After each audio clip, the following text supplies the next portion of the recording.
What is going on, everybody? Welcome back to another Serious Angler podcast.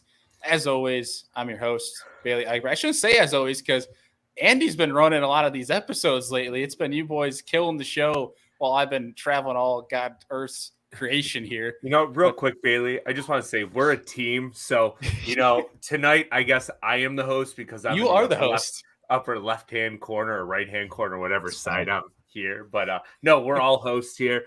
We all kill it. We all step in when we need to step in and fill in and take our role. We're a great team, and you guys are awesome. So yeah, we even got Deacon out here tonight. The three of us. It's been a while, boys, since we've all been on the same stream. Dude, it has. It's Derby season, man. We're busy rolling around, but yeah, it's good. The comments are that's right. In hot. And that's right. And some less Bart from Rich. So we're already starting off real well. Yeah. Tonight's going to be a fun show, boys. I am beyond pumped. One we've been looking forward to and trying to configure for a while now. And Drew's listening while he's driving to Champlain. I was talking to Drew about an hour ago. Nice. I'm jealous that he's going to Champlain. I am extremely jealous. I'm sure Hunter's wishing they're going back there this year. We'll get Hunter on here in a second. But Deacon, I'm curious, dude, because we've all been traveling all over the place, and you were up at the Delta over in California the past week. Tell us a little bit about that. Yeah, man. The Delta is incredible. I've never been there, had never been to a tidal fishery. I was blown away. It was so cool. It's just a canal system that spans for miles and miles and miles. You can go so far. And it is incredible. Hyacinth and hydrilla and it's like the Florida of the West Coast. And they'll eat super finesse stuff, and you can go punch, you can frog, you can catch them a lot of different ways with a chatterbait. So it was an incredible event. I flew in and fished as a co-angler, and I did not sign up for the side pot, and I should have because I finished 12th. That would have been incredible. Oh, dang it. Yeah. And I had it. Oh, no, wow. It's going to sting for the rest of the night. Yeah, that would have been a good one to do it for. It looks like we're having a lot of what up guys in here. This is awesome. Just real quick, Deacon, I'm sorry. Thank you, everyone, for joining in, but continue on the Delta. Sorry. No, it was really cool. I had a blast and learned so much. Some incredible anglers on the West Coast. And I think if anyone ever gets the experience, head out there because the Delta is incredible. So real quick, that is actually like one of my dream fisheries that I do want to get to one day. When we were in San Diego a few springs ago, I was like, I wonder how far the Delta is from San Diego. It's far, 3 hours up the coastline. I'm like, I guess it won't happen. But if I ever get back to Cali, I'm going to the Delta. I want to go there and Clear Lake for a few days. It's just destination trip. Yeah. Heck yeah, man. No doubt. It's something we should maybe plan on too. I may fish that Toyota Series division as a boater next year on the Western versus the Centrals. And if so, man, I'll just stay an extra couple of days. We can get out on the Delta, fly into Oakland. It's not very far at all. So, oh, sweet. Yeah. Heck yeah. That is definitely one place I'd love to get out to, especially just for the challenge of it being so tight, such a tidal fishery. And that's just a whole other variable that I have never, ever been faced with. It'd be kind of fun, but probably frustrating at first. But when you kind of get, I was so confused. I was like, man, it's cool because when that water drops, man, you can and I had practiced a bunch. You really can see what the grass looks like when that water's low. I mean, you can go into an area and be like, oh wow, this is great looking. And then go back there high tide and it's all submerged hydrilla. But yeah, man, it was an absolute blast and bucket list place for sure. Heck yeah. But dude, you've been out too, Bailey, man. You were just on Chick, weren't you? I was at we're about to get Hunter in here in a second. I was right by his hometown. I was on his home pond. Well, now his home pond. Relocated home pond. Yeah.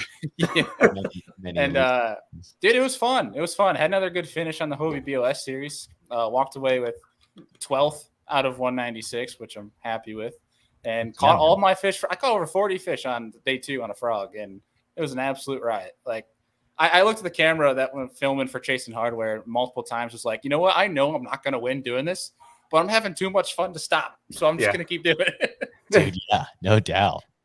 Yeah. Got a little cash money, a little gas money coming home. And now we're here, and it's probably one of our biggest shows of the year and one I'm extremely excited about. But before we get to that, real quick for folks tuning in tonight, stay tuned because we're going to announce a big giveaway And you can only enter this giveaway if you're listening to the show. Like, we're not going to announce it on social media. You got to either watch it here or listen to the MP3. So folks that are listening to MP3, you guys are going to have a shot at this giveaway. If you just keep listening, we'll get you guys the deets, later on in this show. But before we get to all that, let's bring in our guest for today, Mr. Hunter SHRYOCK. What's going on, dude? What's up, guys? You mean the host How you guys doing today, right? I'm the That's right. host. Yeah. I'm the host. I'm taking over the show. Host is here. Let's go. See, take it away, Hunter. Like I said before, it'd be a downward spiral if I was the host. But no, it's good to be back. Thank you guys for having me. And I think, it's going to be a good show. And the giveaway, you're going to want to be sticking around for that, because it's something that if you're listening, you could definitely use it. So be sure to stay tuned for that. See, it's not a downward spiral. You're doing just fine. You're doing better than what you're doing. Upward spiral. Is that a thing? Because that's going to be a new thing. I want to hear more about the frogging. So you're at Chickamauga. You was able to catch them on a frog, and probably never seen anybody the entire time. I saw one person on Sunday. And they were just trying. They were trying ledges the whole time, but they were only pulling 5,000 in the morning. So that's perfect conditions to not catch anything. Yeah, that's right. So I was originally running shade lines, but I noticed late on Friday, and I didn't make the adjustment until late on day one. But I noticed on Friday when I was leaving that the mayflies were starting to hatch, and noticed progressively throughout day one that more and more bluegills were showing up shallow. And noticed progressively as of going down a bank would hear just random toosh under these overhanging trees, and you know what that is. So like halfway through the day, just put away the mag draft, picked up the frog, skipped under the tree. First tree I skipped under, toosh, called up, and I'm like, okay, I'm not doing anything else for the rest of the day. And then went into day two, and after day one, like mayflies were everywhere. Like I showed up day two. So that was just this past weekend, right? Yeah. Yep. Yeah. Okay. Cool. And just see a bunch of trees. There's actually a cool catch. I really hope I got it on GoPro.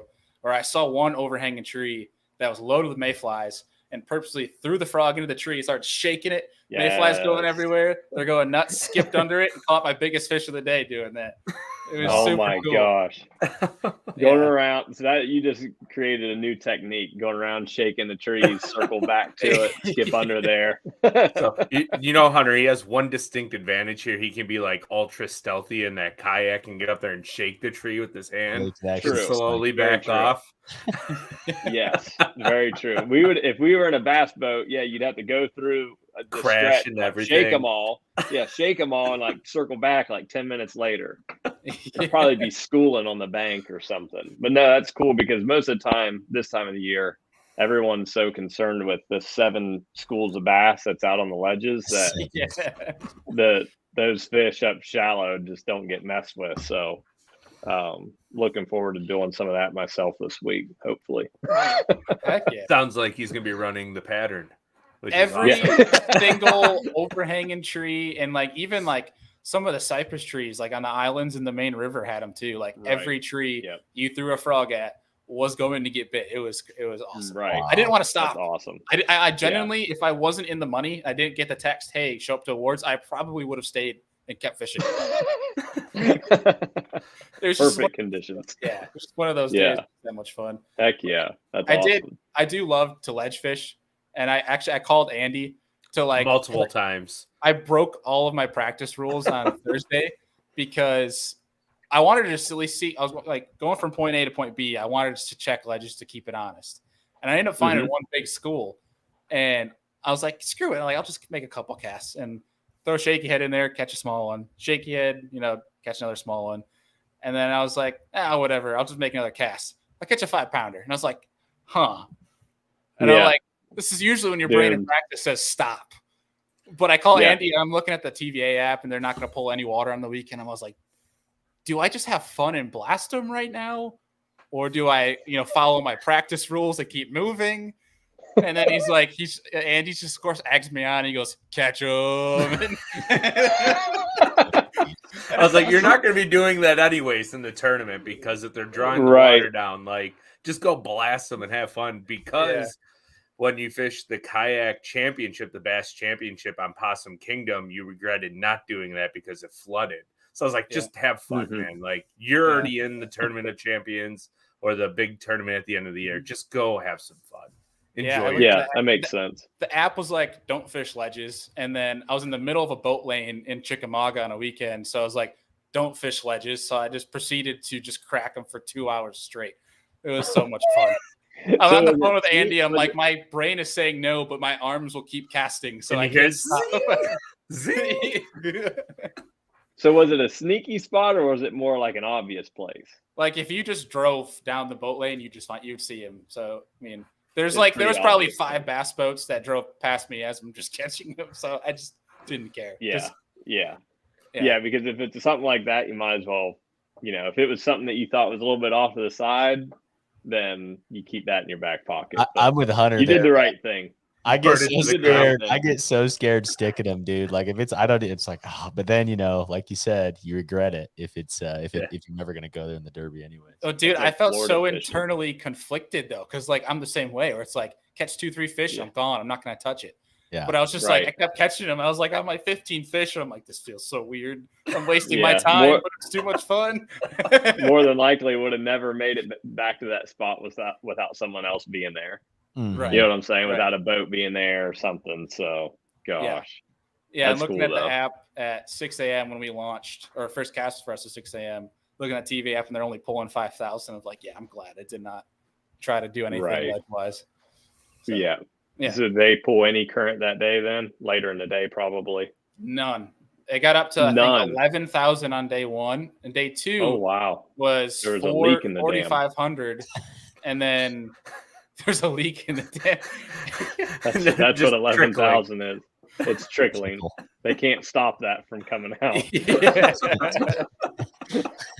Day 2, though, it got up to 38,000 around noon. But even that isn't a lot, right? I mean, it's isn't a lot, but it's better than nothing. Like ripping, I mean, like when you get up around 50 here, it's that's definitely anywhere, I guess, on the TVA you get, and I'm no ledge fisherman, expertise, but usually you get up 40 to 50, you're going to have, your opportunities to catch them. Then anything above that, it's ripping. So got it. I don't really know that threshold of too much. I think you start getting above 80 or something, it starts to get, push them off into places that they typically don't set up at. So it gets a little weird, but I see. Yeah. Heck yeah. Well, you were just at a place that didn't look like it was pulling much either, and usually sets up like a ledge fest. But do you want to talk a little bit about how Pickwick went? Yeah, like Pickwick, typical June tournament, TVA fishing. Everybody's offshore, and offshore fishing is kind of like sight fishing. Sight fishing is fun when it's not in a tournament, if that makes sense. Because there's a whole different variable when you start adding 90 other people into the mix that all know what the heck's going on. Mm-hmm. So ledge fishing, I kind of relate that in the same way, because I feel like for one, a lot of chance is involved with your boat draw, who went where, and you can't control that side of things. You could have every school in the lake, but if you're the last boat draw, it's like it kind of throws you off.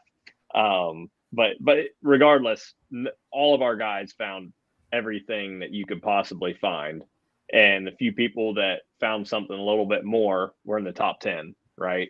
You had Brandon Lester that won it off of a really, really shallow place that typically doesn't play as much this time of the year, but that's why it played for this event. That's why he ended up winning. I think he did basically all of his damage, 90% of it off that one place. But for me, I'm not really good at finding. I can find the fish, but I'm not good at finding those sneaky places. And basically, you're graphing for 3 days to find 1 or 2 off the wall places that you might have with, only a couple other people, and never found that. And realized after about 2 days of graphing that I need to go find something else because there wasn't enough schools to go around. Typically on Pickwick, like there's probably 40 to 50 schools, but for some reason it seems like this year they're a little bit behind and they're still on that secondary stuff. We had all that current the week before that had like pushing 80 for that college event. So I think that held up some fish. But ultimately there was people that camped out on places offshore the entire event, like on one spot. And they would, more than less do okay or do well. But it's like, and for me, like I can't do that. I'm like, feel like I'm caged in. So I pull up and make like 10 casts. I'm like, they ain't biting. Let's go to the next place. But it's like literally 3 boats sitting on the next place, 3 boats sitting on the next place. And so, I kind of had a backup deal of just fishing shallow. And had I given myself more of that, I think we talked about this on the last podcast I was on here, but I basically gave myself almost a day of practice up shallow. So I had to use that and make up some, and still I should have made the cut. I mean, user error, but ultimately goes back to just not strategizing my practice well enough. Should have picked up on the, not enough schools, but you get so sucked into, there's another school. And I probably had 15 schools found, but ultimately there was about 6 of them that were good. And of those 6, I got to fish 2 of them. 2 or 3 of them. That brings it down pretty quick. Wow. Yeah. It really especially does. if you want to make it 4 days. Right. Yeah. And those types of places that like everyone's seen and fished, like those aren't the winning places. Those are more or less something to go to after the fact that you maybe had something else going on and you could go beat up on some other fish. But just another lesson learned. It's one of those things. It's like you said, there was a mayfly hatch, and the mayfly hatch literally happened right when our event like started. There was a tail end of a shad spawn still going on. There's just a lot of things going on at the end of May and beginning of June to think that all these fish have to be offshore. But I got sucked into it again. Here we are talking about it. Historic ledge fisheries. I think it tends to trap a lot of people into doing what the book says to do on it, because everybody wants to follow the book. And if we know anything Cox about gets bass, a top 10. Gosh, man. The book is almost always wrong for someone. Yes. John Cox. Yeah. Oh, 100%. Like that's the whole thing. And I'm debating right now if I should throw in, like, for the giveaway that we're doing, all of my ledge fishing stuff. You're on my waypoints. Get it out of there. Not the waypoint. I think he's talking tackle. I'll take the waypoints. Big dredger crankbaits. I got mop jigs that, they're size of my hands put together. I got all kinds of worms that are 14 inches long. I'm giving it all away. Hey, I know a guy that would gladly. You heard it here first. I like it. Hair jigs. I got a box of hair that's like literally just like this big. It's nothing but hair jigs. Done doing it. Telling it all. To the bank, man. I like it. To the bank. I'm going to the bank. To the bank. Oh shoot! There's always if there's 7 fish to be caught on the bank, at least I'll have them to myself. Yeah, that's true, man. Yeah. I guess the theme of the night could be when in doubt, fire sale. Fire sale. Yeah, fire sale. Done. Back to motocross. I'm telling you, if I didn't even have this stuff, it would probably be better because I wouldn't even be tempted. Yeah. Big 10-inch swim baits. Like, no, I don't need them. Yeah. The whole thing is it's like I was saying about sight fishing. It's fun to do it when you're by yourself, or like I could go out on Chick tomorrow morning. There's not going to be a lot of pressure. I could jump on a few holes and catch them. And catch them good. But that doesn't work in a tournament, because you don't know where everyone's going to be at. You don't know when the current's running. It's a whole different scenario. And unless you're really super you don't know where the other comfortable 4 tournaments are going out of. That too. And unless you're like super dialed in on knowing, because the biggest thing I probably learned with it, and you probably need to fish more offshore tournaments to realize it, is like you don't get bit all day. It literally comes down to one or two windows that you have, one or two flurries, and that literally makes up your day. And I would have that every day on like one place. They wouldn't be big ones, but all day long it would be nothing. And then they'd crank the current up to 50 or 60 and they'd just start biting. And you're really fishing and waiting that entire time for that window. Like I said, I'm not that patient. You're running away from the window. Yes. Yeah. Literally, like I'm there in the morning when it's the worst time. And then by the afternoon that, a little bit of clouds roll in, the current starts going, there's some wind, they start biting. Hunters on the bank, flipping docks. No, like I feel like that's dead on with ledge derbies, especially. It's like you either if you really know it and you can run a bunch of stuff and you don't have to worry about a bunch of other boats, you can do it. Otherwise, like in a high school national tournament, we had 24 pounds on Kentucky Lake, and it's literally because we had one ledge.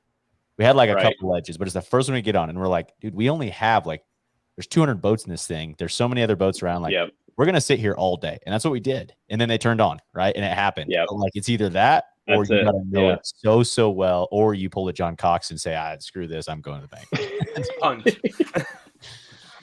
Oh shoot, he's my hero.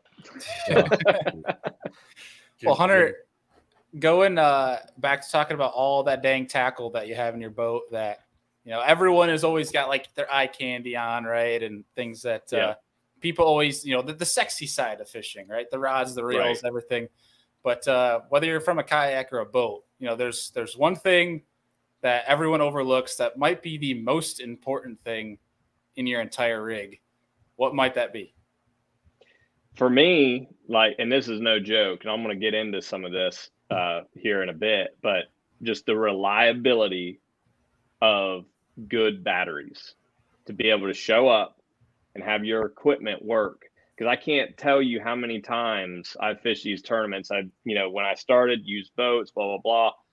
I went through so many issues, but how much of a peace of mind and how much comes into play by just having a good set of batteries in your boat, and how many problems it solves, like completely solves, and sleepless nights are gone because of a good set of batteries. So that's probably my number one thing to have in my boat on the not sexy side of fishing. Besides tackle. Yeah. Well, and it's cool. So looking at this 4 square right here, and we're going to get our surprise guest here on in a second, but it's kind of unique, what we have going here, because you look in the top left, and he's a full-time guide. That's what he does for work. Yep. Hunter, you are a full-time professional fisherman. That's what you do for work.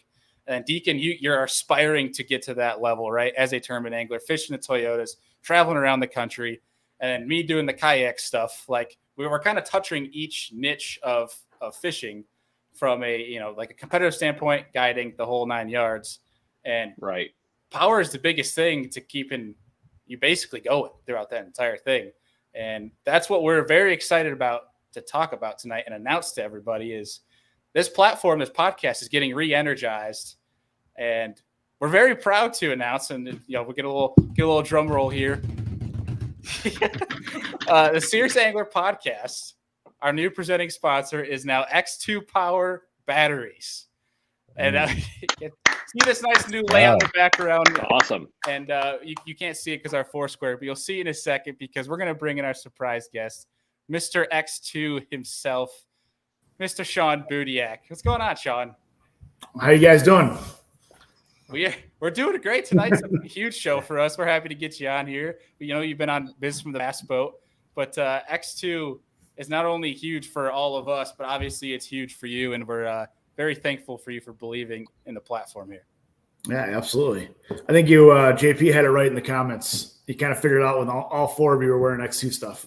Yeah, it's almost like you wanted to give it away for everybody. It was a real big secret for the first 20 minutes. Yeah.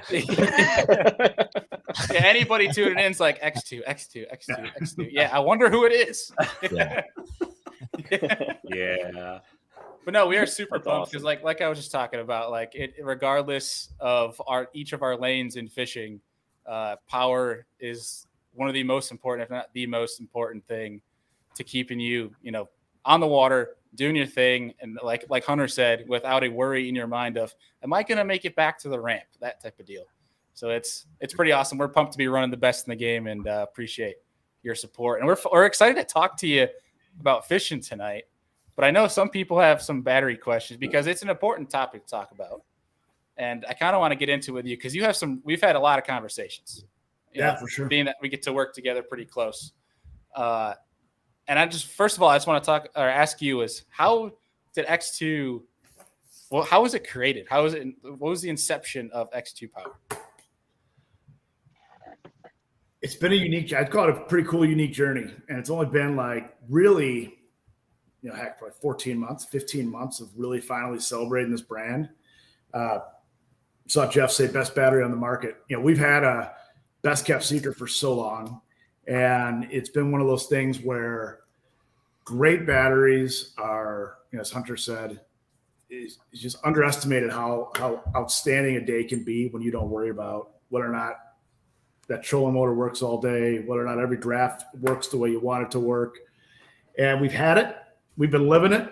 And honestly, right now we're finally celebrating it and having guys like you, being able to be the presenting sponsor for this show here, being able to connect with Hunter and just make sure he's just does not have to worry about that battery power in the back of his boat at all while he's out fishing. If he's fishing ledges and can't put him in the boat very well, right? It's all about fire sale. Got him. Fire sale. Love it.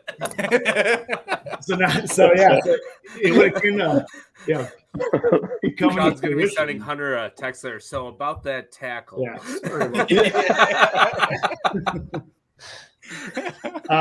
And now it's been a cool journey that it's honestly just amazing to be able to sit here and celebrate.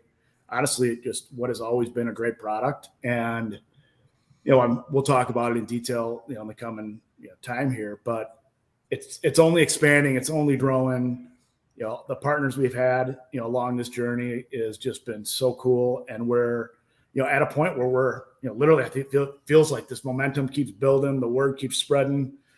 I just love the comments here. I've been running X2 for several years, from Gage, just, you see those types of things and we're doing the right thing. We got the right product, and now it's time to tell the world about it. Mm-hmm. Dude, yeah.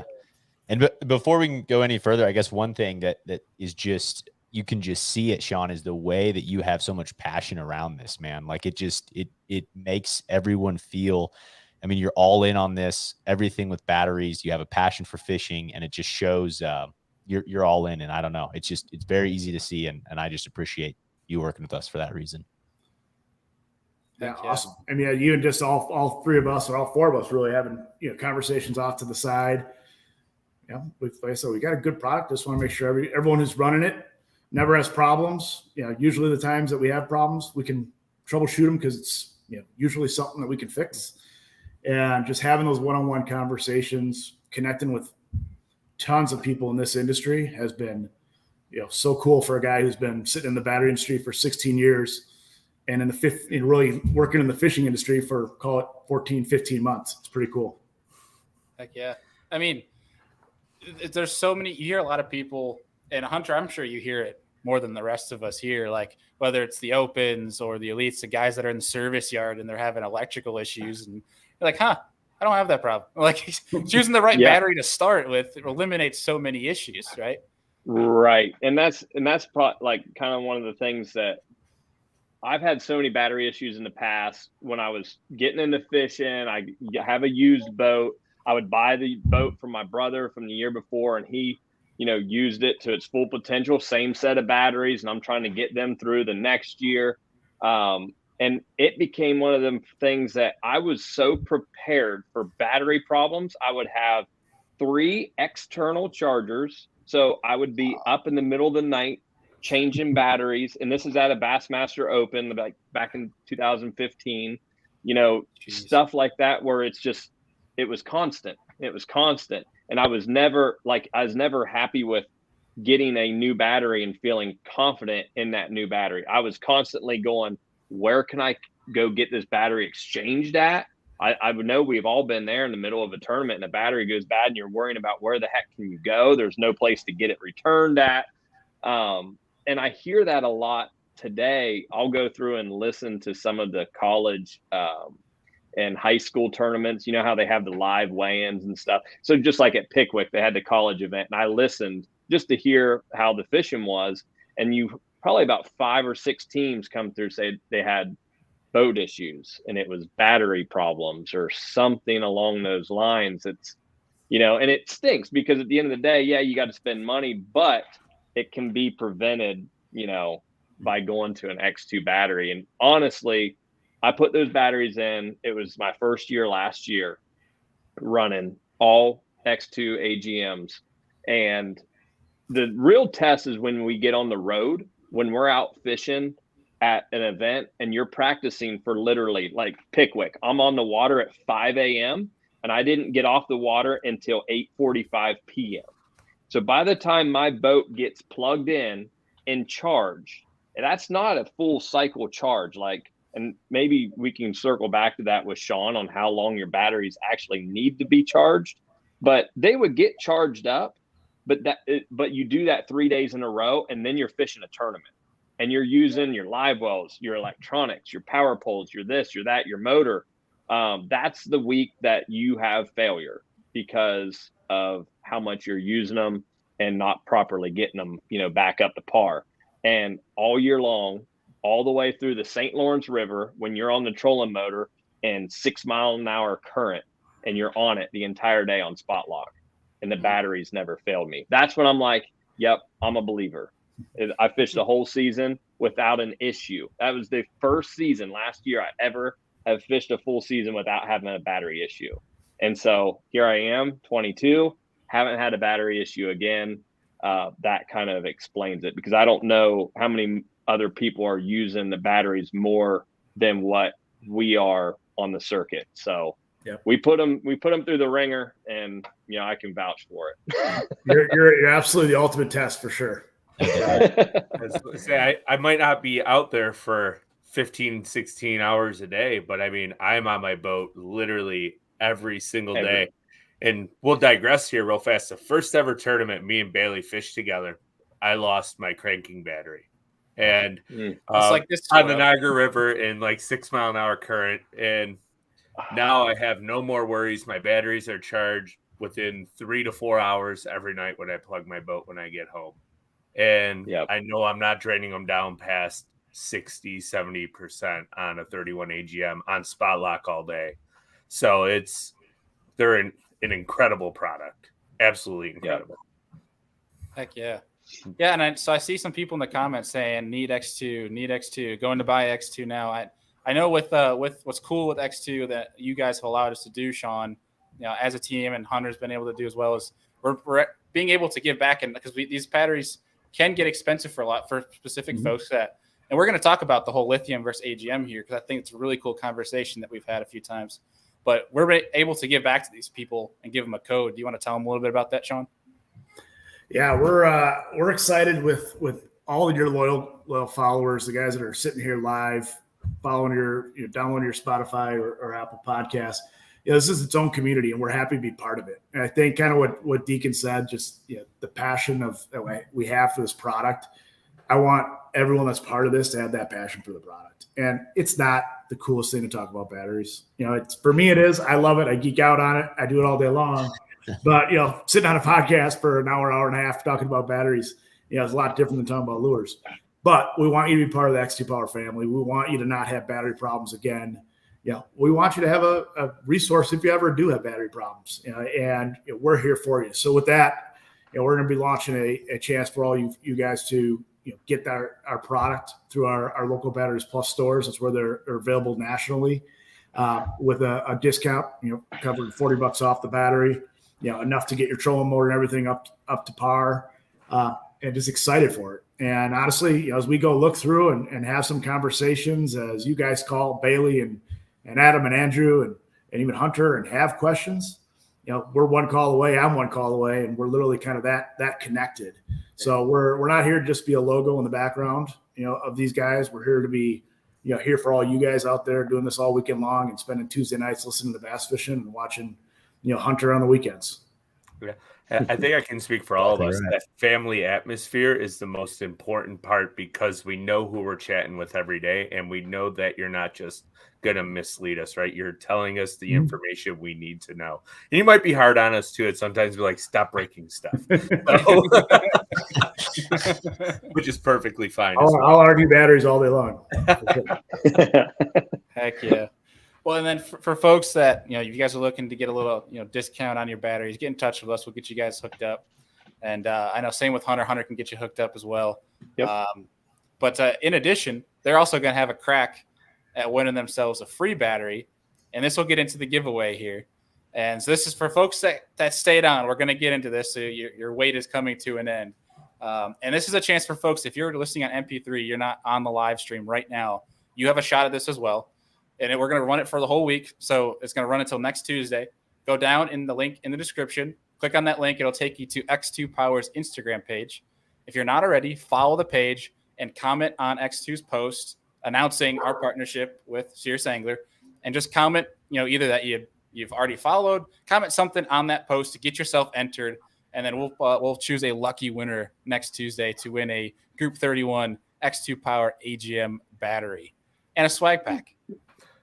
That's a big deal. It is a big deal. That's a big deal. And it's an awesome battery.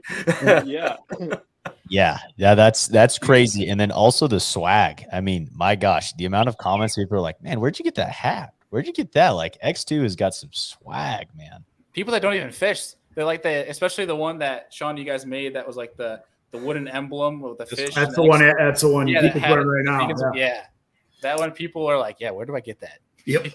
Yeah, we got a ton more coming. We got some cool stuff coming. We were just talking with Hunter. Got some cool new hats coming. It's if you're gonna wear it, we'll get it for you. Absolutely. That's awesome. Heck yeah. And talk a little bit about the warranty on these batteries too, because that's a huge deal. Yeah. So I'll put the warranty in perspective of us this year being at the Bassmaster Classic Outdoor Expo. So we were. Yeah, that's our chance to literally talk to probably some people on this podcast right now or this YouTube or right now we're out there and talking to folks about the product and being able to, number one, lean in and go, Hunter's out there putting 5 AGM batteries, especially in the world of lithium, which we'll get to, but running 4 or 5 AGM batteries, all day long, sitting in the Super Bowl of bass fishing, like these things work, flat out, they work. And, the really neat part of the conversation goes, all right, what does that mean? Are you gonna really stand behind it? And the second we go and say, yeah, we got a full replacement, 5-year warranty, full replacement product on this thing, and we are ready to roll with it. All questions are stopped. Or 4-year, I apologize. 4-year, 5-year on lithium, 4-year on our AGM product. It's all questions stop, and it's unheard of in the industry. Many times you get the 4, 5, 6, whatever the claims are, but you get to the register and they give you $50 towards the next battery because it's not a real free replacement. We're here to stand behind it, and truth is, when you know something works, and something works, no matter really how you use it, stand behind it, and that's what we're doing. Just the peace of mind of that alone, like you get something, you're investing in your boat or whatever, but you also have that warranty behind it. It's like that was always something that I looked at the other brands, before joining X2, and I was having so many battery issues. Like, well, how, what the heck can I do? And like you said, that's ahead in all the industry. You don't see that. So because they work that well. Yep. Heck yeah. Yeah. It allows people to do, in our world, sometimes it comes down to simple math. And, you start to go and say, all right, it's a big investment up front, to get the right high quality product, but so is everything in this world you buy, right? If you want to buy the quick thing and, money's money, and sometimes it's all you can do today. But we're investing, thousands upon thousands of dollars in our electronics and our boats and everything that goes along with it. Not investing in the power source to run those is ultimately kind of crazy. It's backwards for sure. It is. and I feel like the biggest thing too is like, okay, whether you're a fun fisherman, a tournament angler, right? We keep going back to this tournament deal where everything comes down to you got to get back to weigh-in. You can't have your trolling motor die.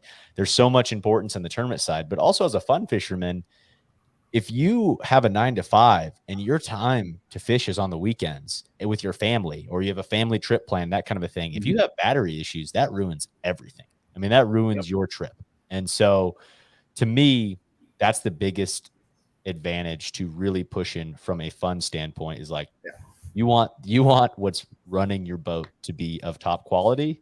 And then back on what Hunter's saying, when you have the ability to walk into a Batteries Plus store, first of all, they're across the country with that sort of a warranty situations, no questions asked. I don't know. That's peace of mind. Yep. Absolutely. Yeah. We have a question down here. We got 2 questions here, and it's giving you the chance, Shawn, to nerd out on these folks. And that is from Chris asking about X2 supplying their own charging system. So, we have several chargers that are available through our X2 Power brand. Do we have charging systems, similar to some of the stuff that Hunter's running on our own product? No. However, the beauty of the product line is we can have the Minn Kota precision charger on there. You can have the, power pole charge system running. It's going to charge these batteries. And I actually had a pretty good conversation with one of our Batteries Plus franchisees and a local individual who rigs boats for a living out in California. And him and I were chatting about AGM. And his question is, well, I got this charger, or I sell this charger to my customers. Can your product accept this amount of charge? And the amount of knowledge out there on, true flat plate AGM, which is what this is. And, Jim asked a question about, what makes it better than others. Flat plate AGM means a ton of lead in that product. And when you got a ton of lead in that product and a fully, sealed battery, you could put a ton of amperage in there. You can charge these things with a 40 amp charger if you want, right? So you have 100 amp hour, group 31. There's no way you're draining it all the way till it's dead anyways, but you could be up and going in 2 hours. 2.5. Yeah. You're not going to find an onboard 40 amp charger per line, but you could. If Hunter in the middle of the night, in the opens, putting all of his chargers on, if you would have had a 40 amp, you'd have no problems in the morning, right? Mm-hmm. These things can take a charge. They can take all that, constant charge from, basically while you're making your run, recharging that battery at whatever it can take. And it's almost like the flat plate AGM has many of the same attributes that everyone talks about when it comes to lithium. No one knows about it though, which is kind of a cool story. That's interesting. That was going to learned a lot. Now Hunter's nerding out. Yep. Oh man. But that leads to my next question, and this is going to be my biggest question for you, and that's one that I've always been intrigued. So we've had a lot of conversations, Shawn, and I've gotten fortunate to work a lot with you behind the scenes. We've had this conversation. I always say, like, you got to put it into simple terms because battery talk I don't understand. But when we talk about the AGM versus lithium, from an affordability standpoint of how people don't, like, especially when you're boat level, you don't need lithium. Mm-hmm.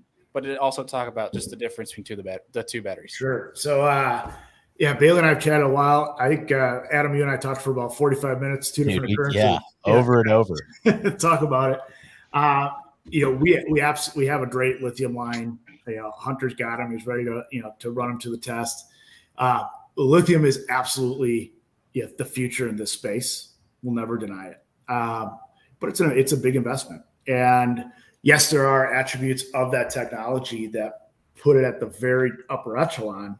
But what I find a lot of times, and I came across this at the Classic a lot, is there's this comparison between, I went and bought a $120 battery over at Walmart or wherever, flooded, old style battery.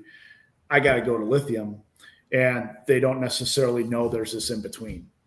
And had so many conversations at the Classic going, yep, we have lithium. We're ready for it. This is the future. I know it is.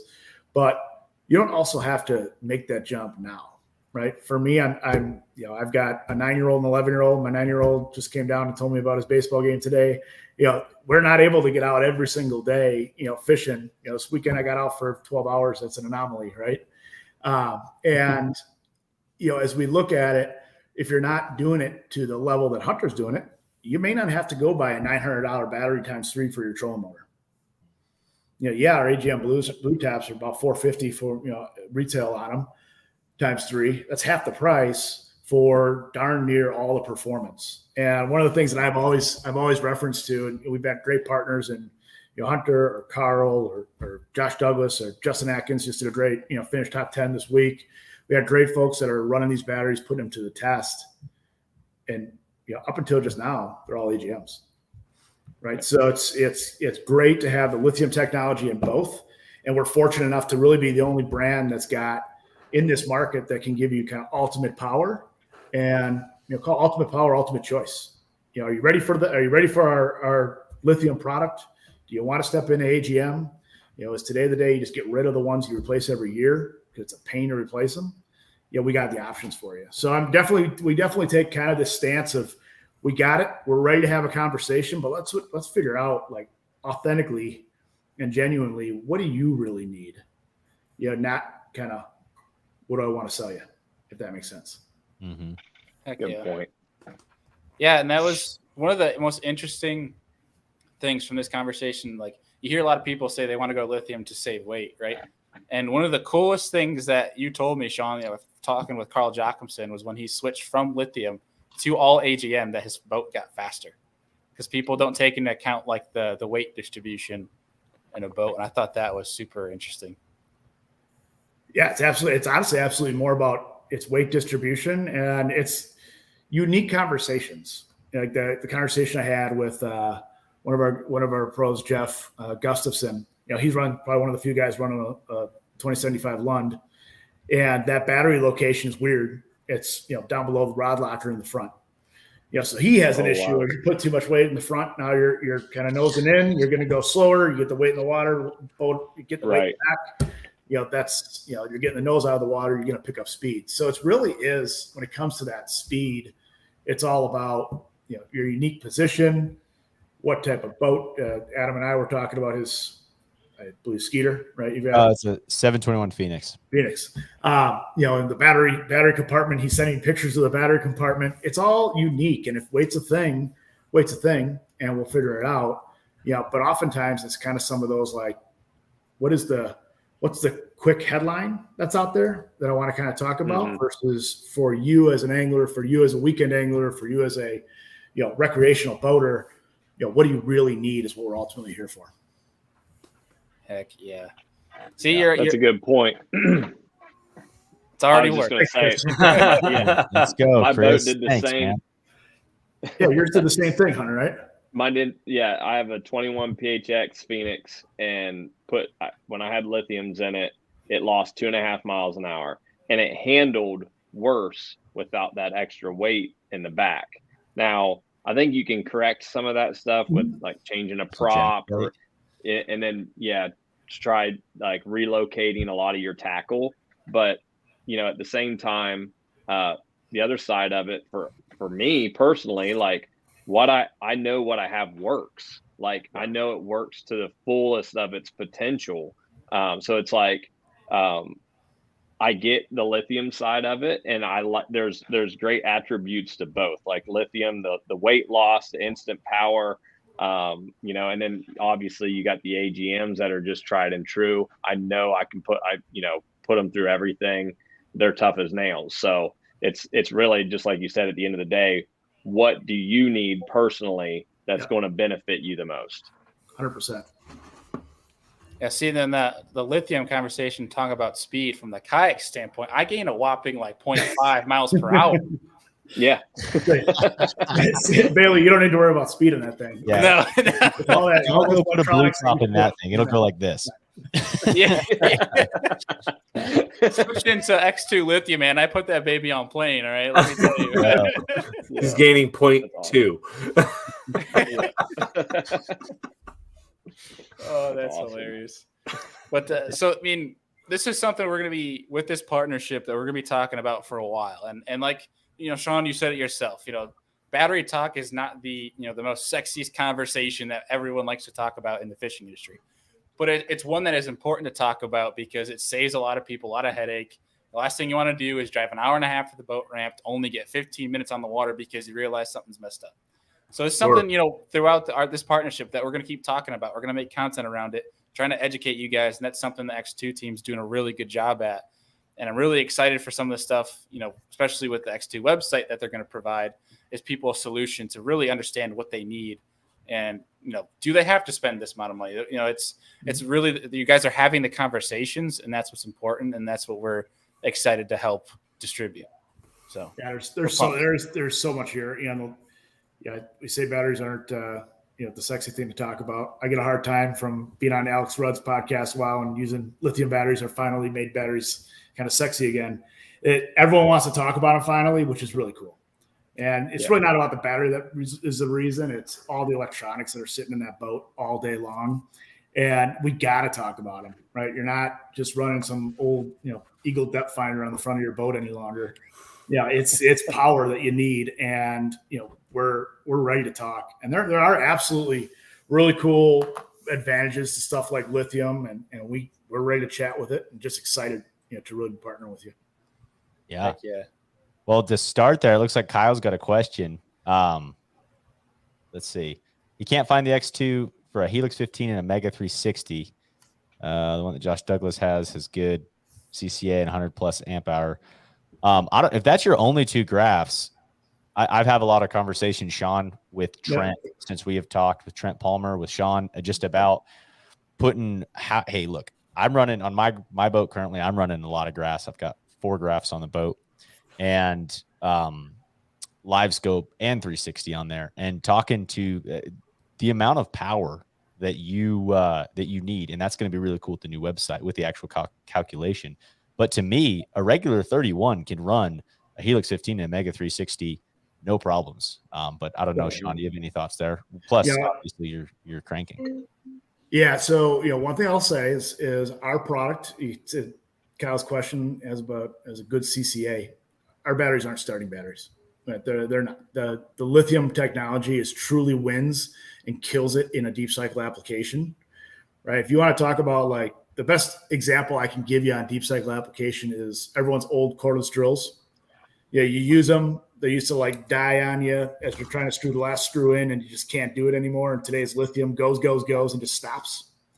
That's the same thing, right? So, when Hunter was talking about the 6 mile an hour current and spot lock against that current, that's a constant, draw throughout that. Your boater has to work harder, with something like an older lead technology to keep you at the same pace, which just essentially further burns that battery quicker. Lithium's constant power throughout that application. So deep cycle, 100% need to get that technology, if that's really what you're looking for. When it comes to putting a Helix 15 and a Mega 360 on a single battery for Kyle's instance, 1200 is overkill, right? Bailey, you got a 12 volt 50 amp hour you're putting in your kayak. Okay. And what do you got in your kayak? I got a Helix 9, a Helix 10, Mega 360, and Mega Live. Oh my gosh! Yeah, he's not rigged. Rigged.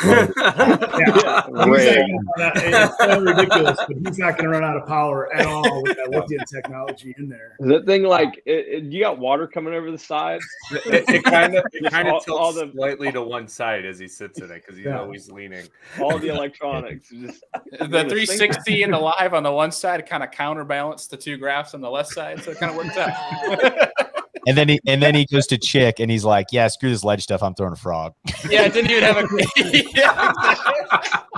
Like 100% accurate. 100% accurate.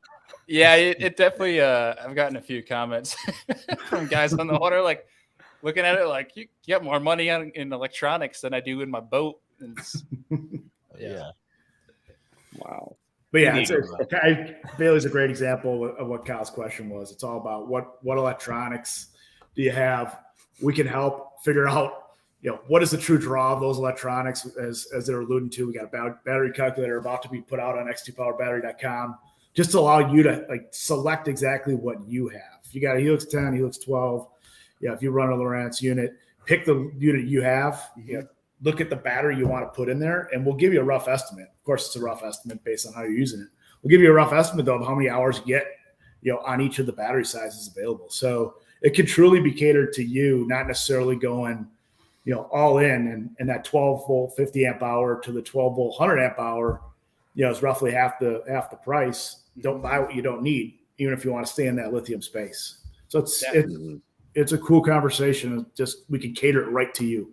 That calculator is going to be freaking awesome because it's like, it's down to the specific brand and model you're running, the usage of your trolling motor, the power of your trolling motor. Like you're getting into the nitty gritty of like, even your live wells. Like we're having anglers like almost being the design behind it to making sure there's no gaps, right? So that you're being able to try to go down to the finest point possible.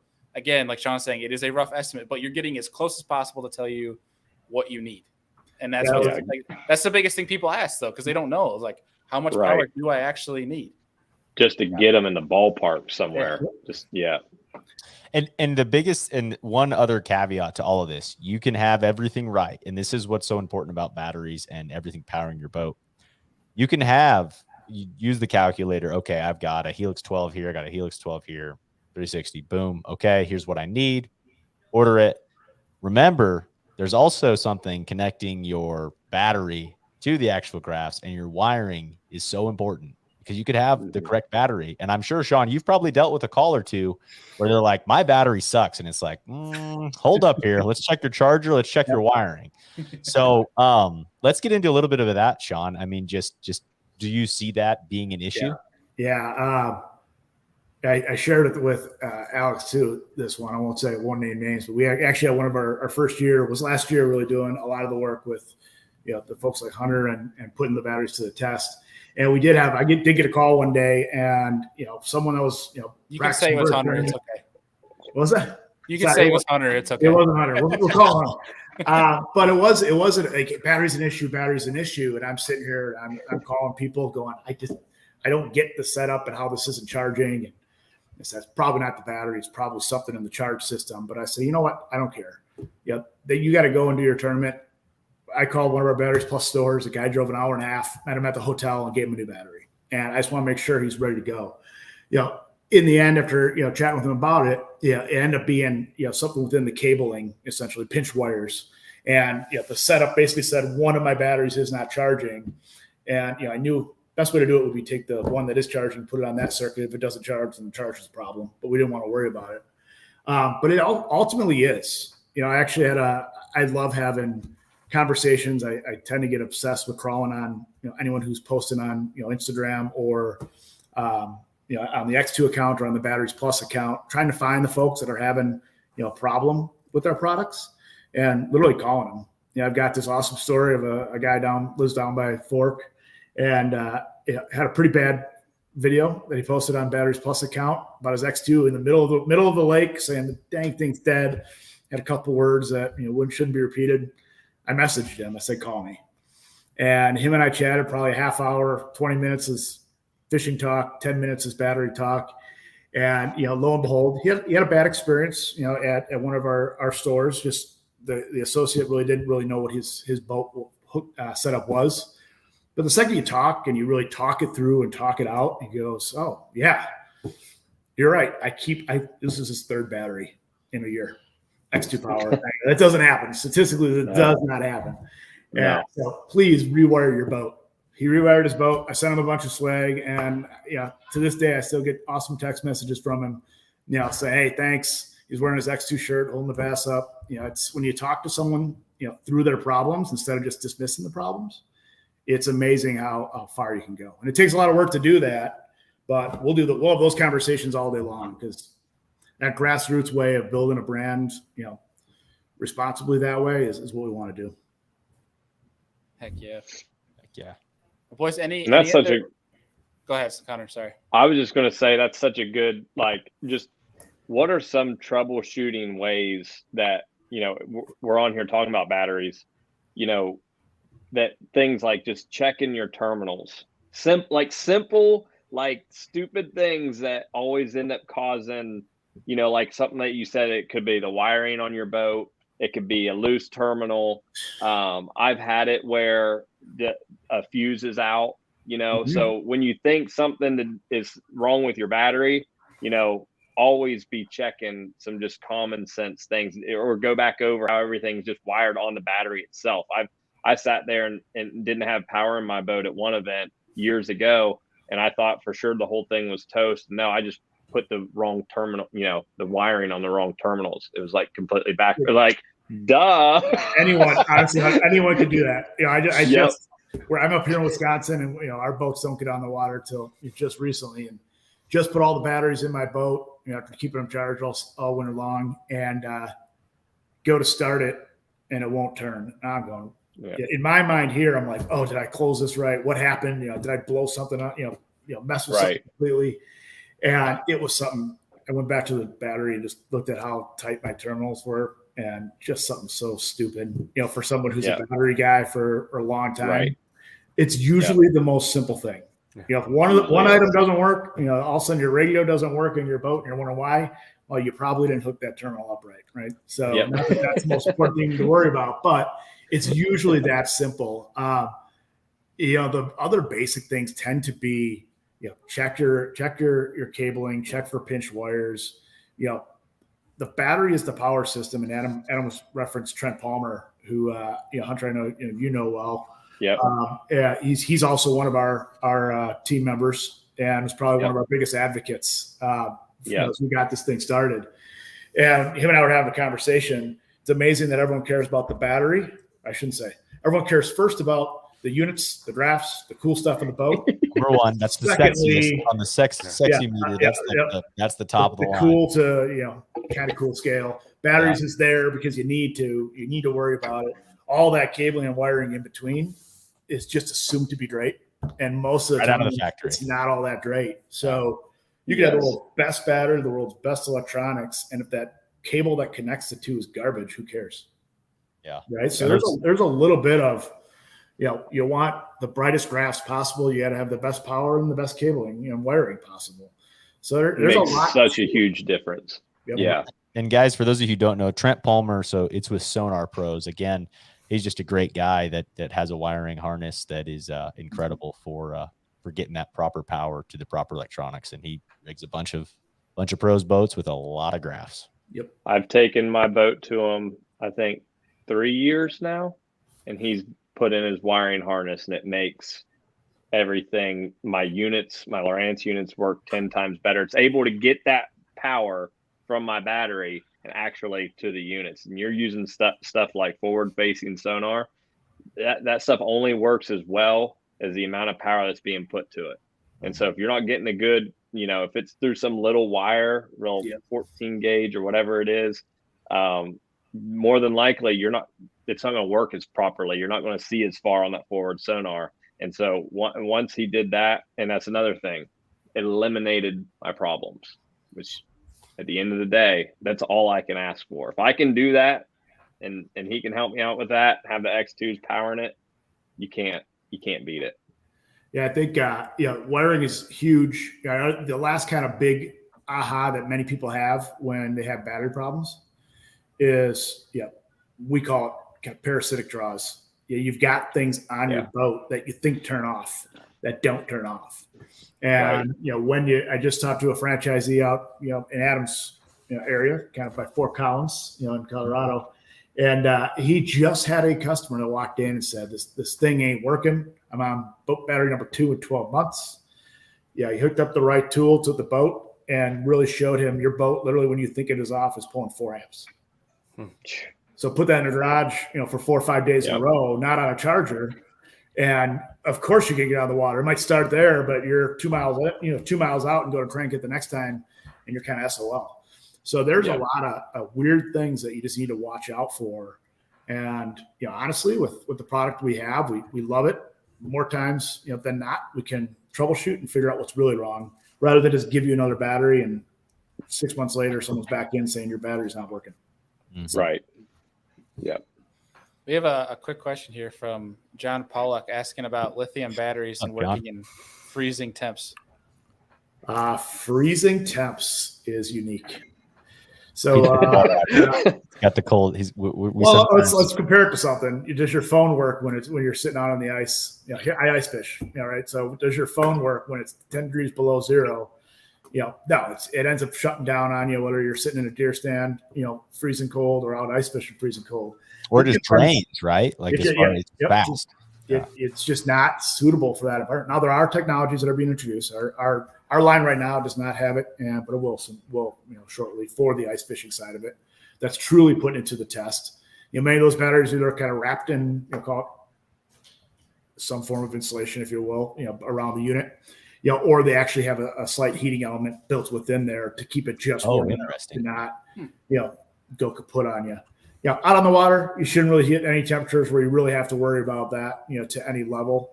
But yeah, it's definitely a consideration you have to take into account. And everyone who's done any, housework out in the freezing cold with a cordless drill that's lithium experience the exact same thing. It doesn't last as long when it's freezing out, right?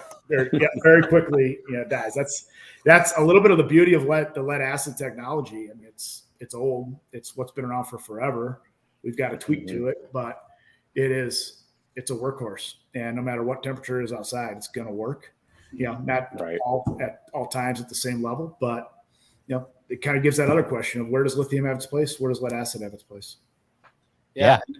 And stride with that too. One thing I think what we want to do, especially coming up in the fall time, is storing these batteries, especially for Andy and I being in Buffalo, Shawn over in Wisconsin, Deacon in Colorado. Not as much Hunter being in Tennessee. You'd say a little bit warmer for longer.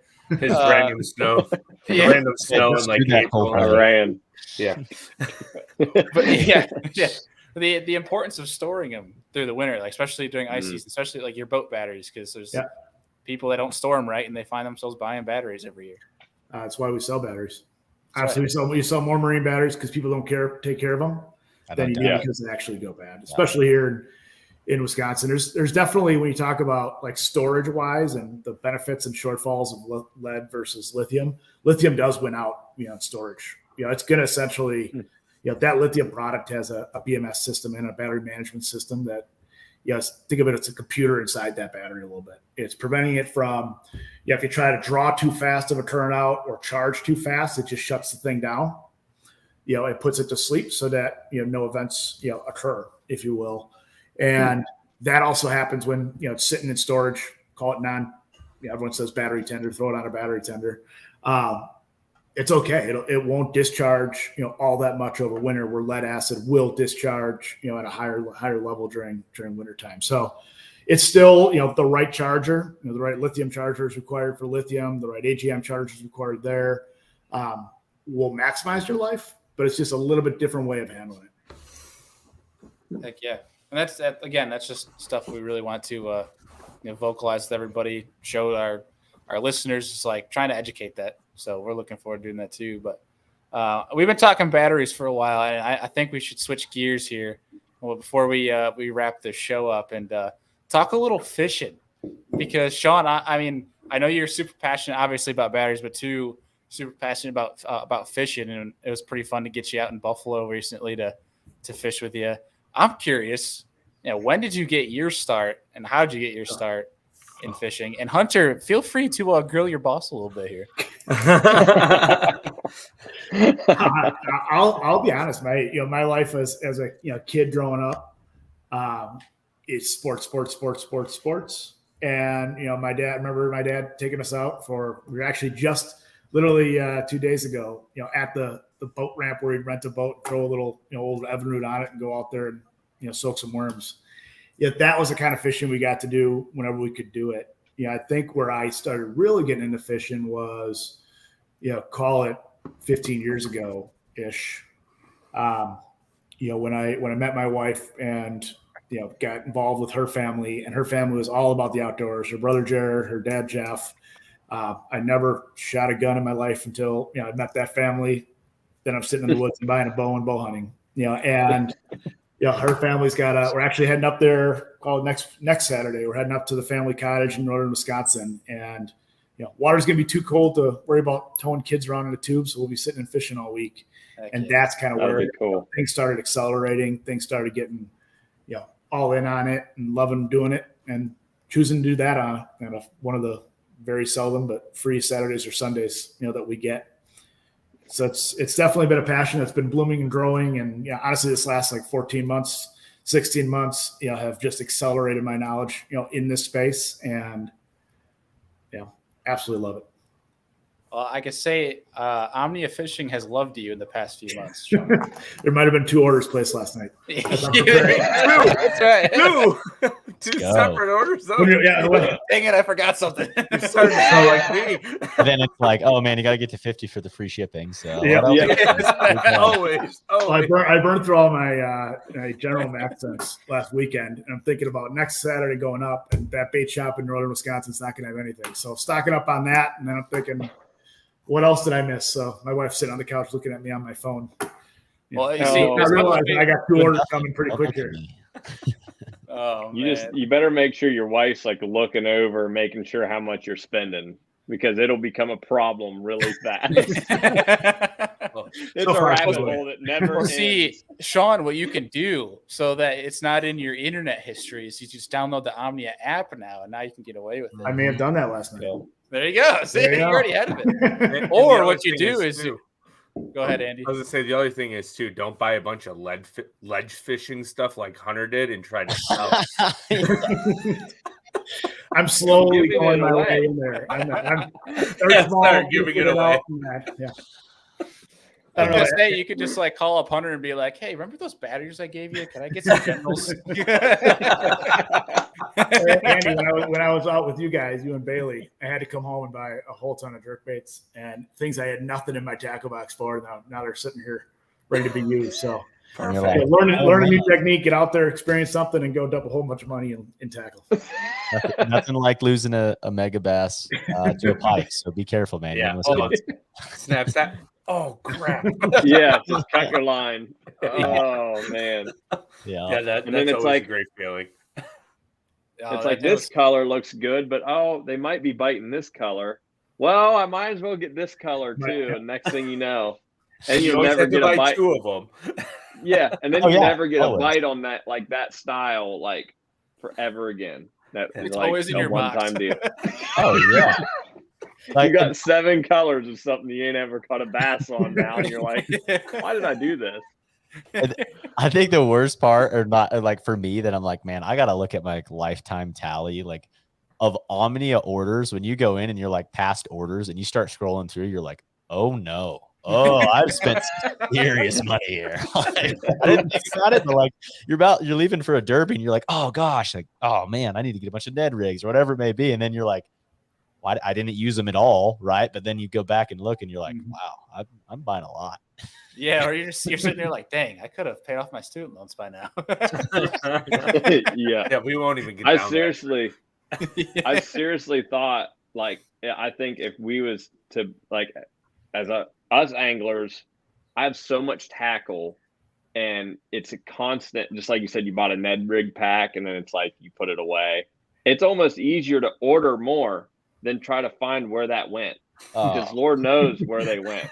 So I'm like, I think it would be easier to sell everything, get rid of everything, only have what you need, and then you make your order at the event. Order. I like it. And I don't know, it's crazy. I'm like a human pack rat when it comes to fishing stuff. There's not one of us that isn't. I don't think it's just you, Hunter. I think every fisherman is a human pack rat when it comes to fishing tackle. Because we're warning you, Shawn. We're warning you. You're on the it's a slippery slope. And it's your rocks are falling, your feet are getting slippery. Like, get ready. Really and the worst part is be an intervention soon. Yeah. We're all in Shawn's living room, and he's like, "What are you guys doing here?" Like, we need to talk, Shawn. Not about 7 batteries or 8 rods. It turned into 78 rods in a short time. My wife might notice that. Yeah. 12, 14, maybe not. Starts going beyond that. Well, the rods you can't hide because they come in a tube, you know, and they show up at the door, and it's like, that's not the Amazon guy. That's weird. Why is there like 3? Why is he holding those big things? And it's like, dang it. Yeah. See, it's the more reason why you need a bass boat, Shawn, because you can hide them in the rod locker. I know what I got. You can't. Show it looking there. No. Oh, that's funny. So, do you have a favorite style of fishing yet, Shawn? I'm pretty boring that way. I spent all those hours on Sunday sitting with a wacky rig all day long. Dude, John Cox. I keep trying new things, and I just go right back to it. You know, Doesn't when I'm matter. aboard, It always catches fish. Yep, this weekend will be sitting Ned rig. Once we get up on the rock bars up there for smallmouth, I'm getting kind of more. I'd say testing the waters, if you will. I plan on sitting with some top water up there. Yes. If you're out all day long and you catch them in the morning, catch them at night, and just test things out all day long, it's kind of cool. The moment you have a 5-pound smallie eat a walking bait like a spook, you're going to be wrecked. Oh. Or a whopper flopper. Like, you're going to have to buy every single one that's out there. Because it is the most addicting, like, kaboom that you could have. It's so when you have a bowling ball go through the water, you're like, oh, okay. I like to you're like, what's a to, spinning rod? like dropping a depth charge off the back of like the old battleships when the smallmouth hits a big topwater like that. Because it just it's fun. Yeah, when I fly out there to fish that tournament with you, Shawn, the spinning rods are staying in the car. What lake is it on? We've got actually a pretty cool tournament. It's on Okachi Lake here. It's a smaller lake, I think 1,000 acre lake here. But we've got it through the company that Bailey works for that helps us with X2 gunpowder is located here. And Ryan, the owner of it, does a tournament every year that is for a group called Wisconsin Hero Outdoors, which is helping essentially veterans who've come back who have PTSD connect with the outdoors, to help. Yeah. So a real cool event. I went in it last year. Me and my friend Dave went in it last year. Like, hadn't even fished that lake really ever. We didn't do so hot, but it's still awesome to be out there. Dave's out at a wedding that weekend, so I knocked on Bailey's door, and Bailey's gonna jump in the boat. We're gonna see if we can't, do better than we did last year. Awesome. Heck yeah. Go flipping and frogging. That's right. That's right. Yes. You're in a good part of the country to go fishing. Mm-hmm. You really are. That's an awesome. Yeah, around here we're fortunate. We don't, none of the big reservoirs or anything like that. But from my office and our headquarters, I'm probably 15 minutes away from 24 lakes you can go out to. Yeah, and they almost every one of them has them. Like you can catch them out. Yeah, that's 100%. Awesome. I love to spend a year out there, like Minnesota, Wisconsin, and spend a year and fish a new lake every single day because you could easily do it. Yeah, it'd be so cool. It almost seems like you wouldn't run out of lakes. No. And if you go up to the county where our cottage is, up in Vilas County, and that is, if you go look at Vilas County, Wisconsin on a map, your jaw is going to drop. It's just lake upon lake upon lake, and so it's more everyone's land. Everyone's different. And when you drive through the main road, lake on the left, lake on the right, it's constant. It's pretty cool. That's awesome. Well, Hunter, do you have any questions for Shawn before we hit him with our last one? Do you throw your jerk bait on a spinning rod or bait caster? Andrew taught me well. Bait caster. I think he caught one on like a second or third cast. Yeah. Now I'm gonna be honest with you. I might go back to trying to throw a jerk bait on a spinning rod for smallmouth because I think that could be beneficial. Expand. Andrew, what do you think? I think when you go with a bait caster with a jerk bait, people tend to overpower the rod.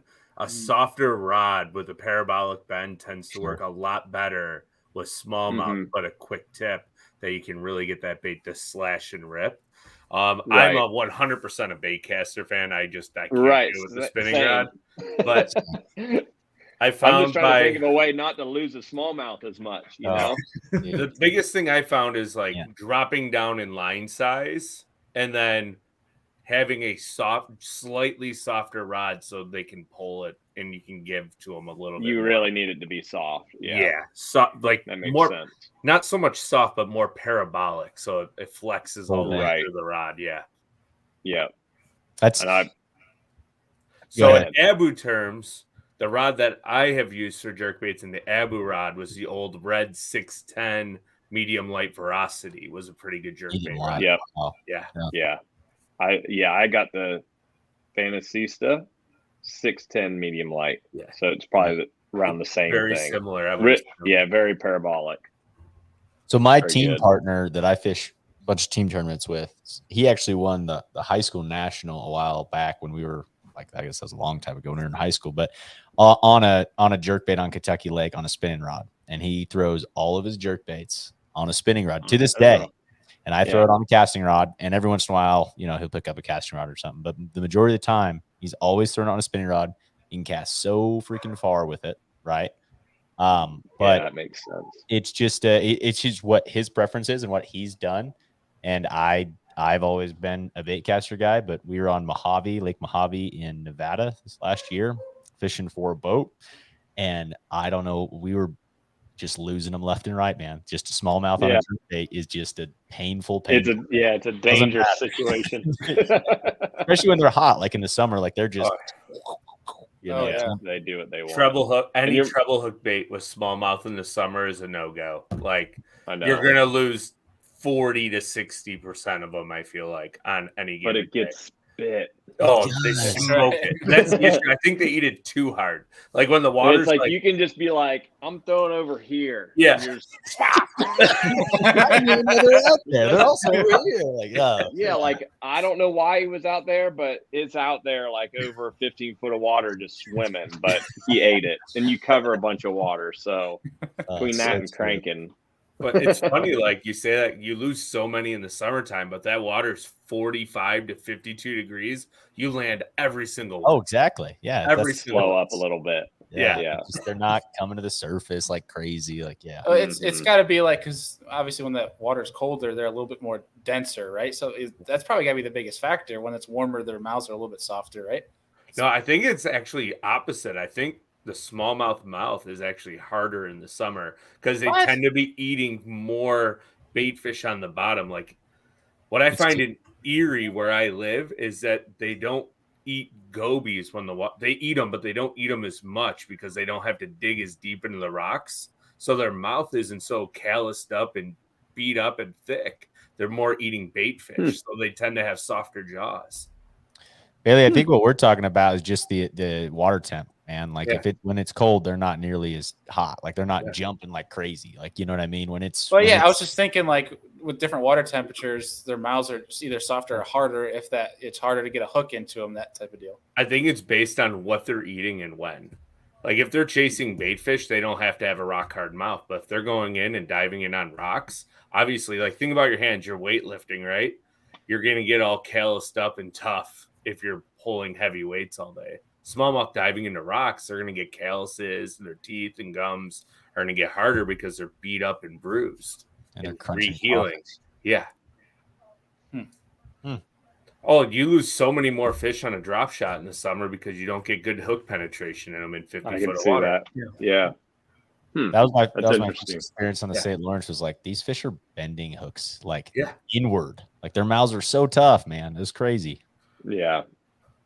It's almost like there's like a bone inside, and most of the time you're skin hooking them. If anything, the hook point's not actually penetrating; it's skin hooking. Just have them for a second. second. But if you hook that same fish in the spring when the water's like 50 and they're eating bait fish, minnows, and whatever's up in the water column, it'll go straight through and deep in that you can't even get it out unless you're going with pliers.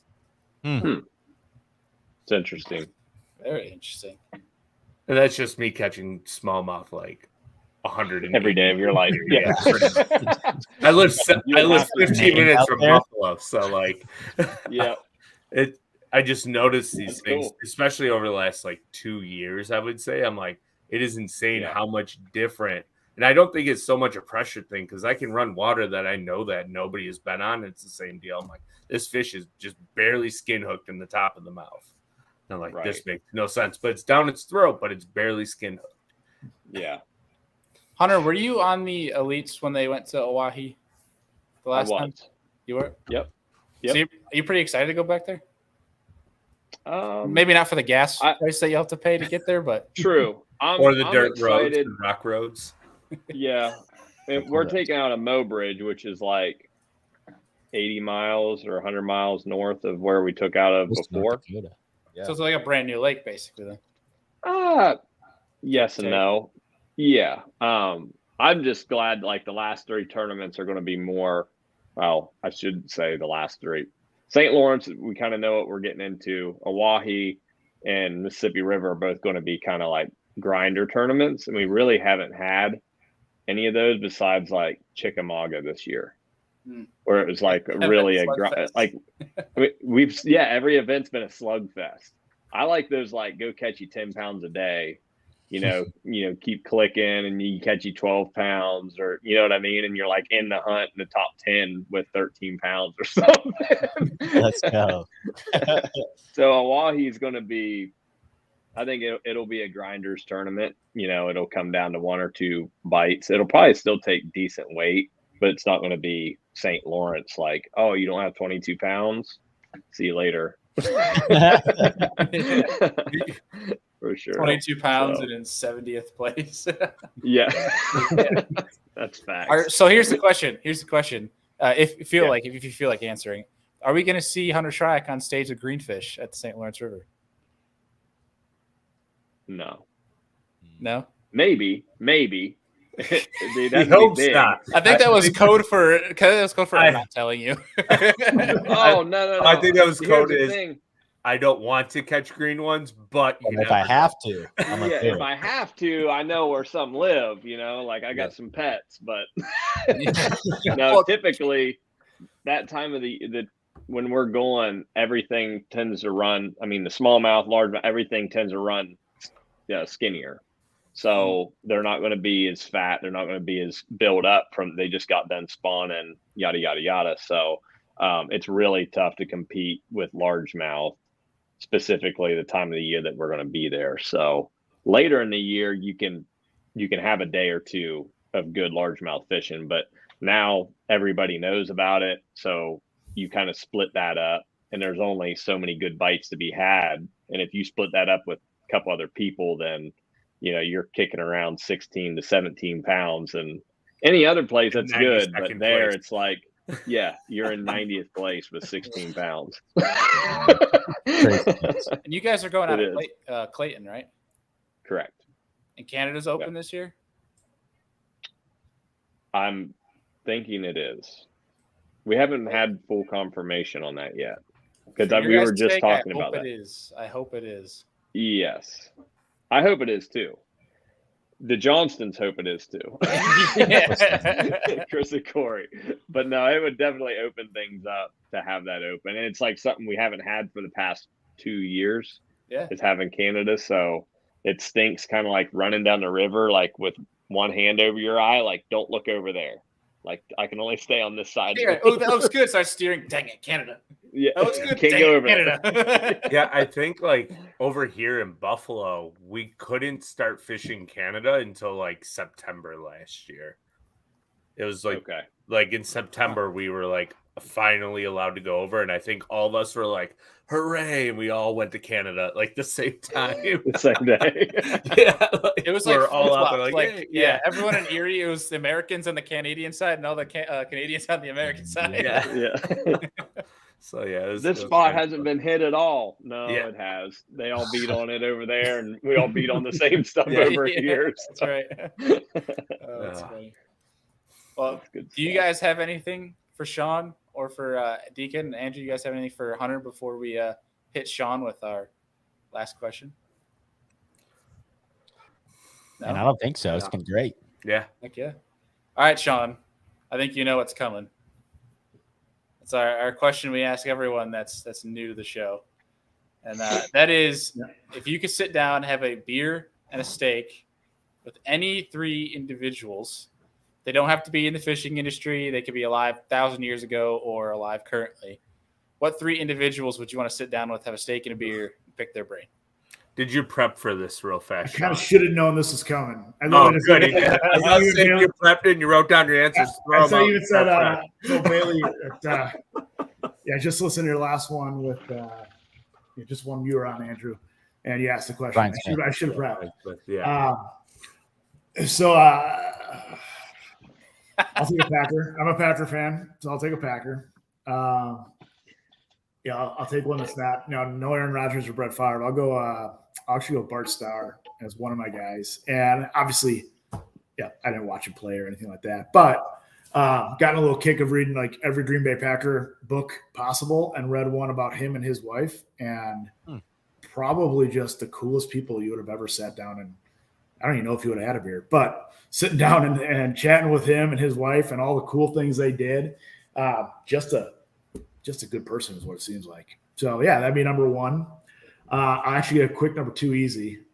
I kind of gave you guys a quick overview of, my father-in-law got me into fishing, really into fishing, nights up on the lake where it's just him and I and, mosquitoes and silence, and learned about what you don't get much of that these days. What he's going to drill me on. No. He passed away a couple of years ago. And, I think what would be really cool sitting down with him and just sharing with him what, like, honestly, the last 14 months of my life has been, from being a 15-year guy at Batteries Plus and him and I chatting about batteries to, he'd be sitting, I don't even know if he would have known how to get on YouTube, but he would definitely been sitting on the night, and Hunter would have been his new favorite. And you guys would have been the one he's listening to every week. He would have just been so proud of, cool. being part of something that was his passion. So, being able to sit down with him and share what, has been pretty cool. That's cool. Oh, and then number three, it's got to be probably Fletcher SHRYOCK, right? Probably. No, I'll go on.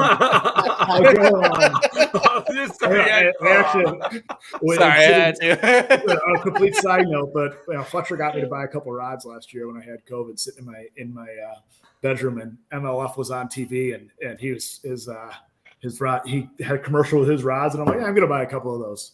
Since the slippery slope started with. But I think the number three would probably be tied to Jeff. Would be, he was the old school fishing show guy, and probably like a Jimmy Houston. Well, this would make him proud. If I was sitting down with Jimmy Houston having a steak and talking fishing, he'd be like through the over the moon with it. So that'd be cool. Art Star to my father-in-law, who's no longer with us, and making him proud to sit next to Jimmy Houston having a talk. That's awesome. Good dinner.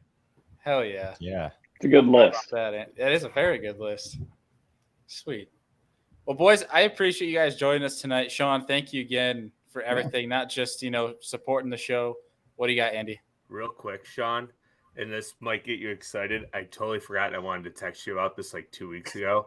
The Packers play the Bills in Buffalo on Sunday night, the night before Halloween. That is an incredible time to come to Buffalo to speed crank the face off of 5 and 6 pound smallmouth. Okay. Sounds like better look at that. That might be a good weekend. You remember we put a Santa Claus suit show out on the Serious Angler channel last time, right about that time of year. I think we caught 27 pounds in 43 minutes or something. It was the definition of stupid. Yeah, it was. I feel like if I tell my wife it's for work, I have to be able to. That's right. Yeah, it's we're having a meeting. That's all it is. I love it. Watching Brian New speed crank on Lake Fork. Yeah, but for smallmouth. 8-to-1 gear ratio, just speed as crank. fast as possible. Yeah, then they rip the rod out of your hand, and they're all giants. I'm game. Let's do it. Let's set it up. Yeah, but for real, Shawn, thank you so much for the support to the show and joining on here tonight. Hunter, thank you for joining on here tonight, letting us razz you a little bit. Thank you guys. I appreciate it. Pleasure as always, dude. I always enjoy it. Heck yeah. Thanks, guys. Yeah, thank you guys. Awesome. We appreciate you guys. Deacon, Andy, and I are going to close this thing out, but we appreciate you boys joining in and hopefully get you guys back on here real soon. Can't Looking wait. forward to see what's ahead. Thank you for everything. Yeah, sounds good. Thank you, guys. See you guys. Yeah. Boys, we have quite the road ahead of us here. Yeah. It's pretty awesome to, re-energize the Serious Angler platform with X2 here and exciting things ahead, not just for us, but all the listeners as well. And I want to reinforce, guys, if you have not already, if you're listening to this episode, not just tuning in live here, to head over to the link below and get signed up for that giveaway. All you got to do is follow X2 and comment on that post where they announced the partnership with Serious Angler. And you can win yourself a free AGM battery and a swag pack. And that swag pack is freaking sweet. Man, look at this shirt Andy's wearing. I mean, the t-shirts themselves, that Deacon's wearing, they're not only just sick looking, but they're comfy. Get out. Yeah, it's got a bass on the back too. Heck yeah. Well, not even that, but like the thing I love the most about it, beyond just that we believe in the product, is like the things they stand for. Yeah. Family values too. Like when you can include family values into a major corporation type setting, you know it's a win-win because they have your back regardless.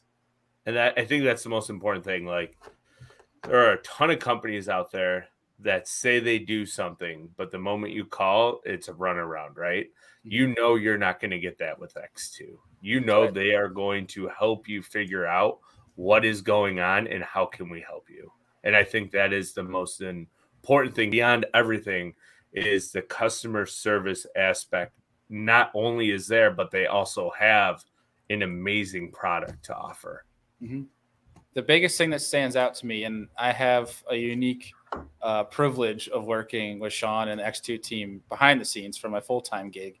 And one of the things that stood out to me a while back was one of the team members for X2 is Carl Jacobson. He does that whole thing. People keep up with him of like cleaning up garbage and stuff on his off days or, maybe days, he has a bad tournament and like for day 3, he gets some of the guys that didn't make day 3 and they go clean up. Right.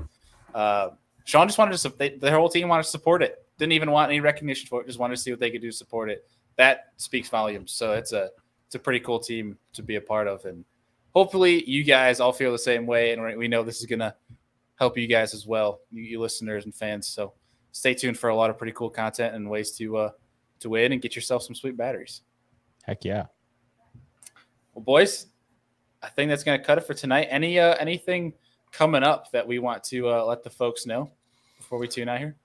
Oh, lots of big smallmouth picks the next 2 weeks. That's all I'm going to leave it there at. So it's going to be fun. Deacon, you got a trip coming up, Oahe, right? Yeah, man. So I'm headed out Friday or Saturday, probably Saturday, depending on work here. But I'm headed up to Lake Oahe doing our Bass Nation state qualifier. Go get them, dude. So, yeah, I'm excited, man. We'll absolutely put the X2s to the test. And because it's going to be that lake is 300 miles long and it can get pretty windy. So I'll probably be spot locked a lot, that kind of a thing. So Great Plains, great wind. Great Plains, great wind. Exactly well, enjoy, buddy. We're looking forward to see how you do up there. I will be headed to Sturgeon Bay actually next week. Another great lake, great wind type of place, and to do a little bit of hummingbird sneak. So I'm excited to see what that's going to bring. You are becoming the traveling man. Dude, like June and July, I think I'm home like a total of maybe 7 to 8 days. Wow. Yeah. Grinding, man. I like it. I'll be very lucky to have a fiance when I get home in July. I was going to say. That brother be like, all right, man, you better be doing the right steps. You're about to take a lot of time off. Yeah, it's right. And I mean, a majority of it all is work trips, but still, like it's a lot of time away from home. No doubt. But while we're young, right? Travel. That's my thought anyway. Yeah, that's right. Well, boys, it's good to finally get the full crew on here in a show. We need to do this more often. And I know this is our craziest time of year, especially because we're all derbers and Andy's guiding every day. And I got to be up at 4 a.m. So this is going to be fun. I'm whooped already. Yeah. Well, we're going to let Andy go, but for real, I'm good. I'm good. I'm all ready to go. I just got to go hook the boat up and then I'm set. So heck yeah. Well, I just want to say a quick thank you to the viewers and listeners that, during this time of year, there's still like every single show, always chime in, regardless if it's Andy's solo, Deacon's solo, whoever might be missing for shows, everyone's always tuning in, and we appreciate the little community that we built here. So wouldn't happen without the folks that come in, day out, and watch and listen to every show. So absolutely incredible. Thanks for the support, guys. Thank you. Heck yeah. Well, boys, we'll see you guys later this week. That's good.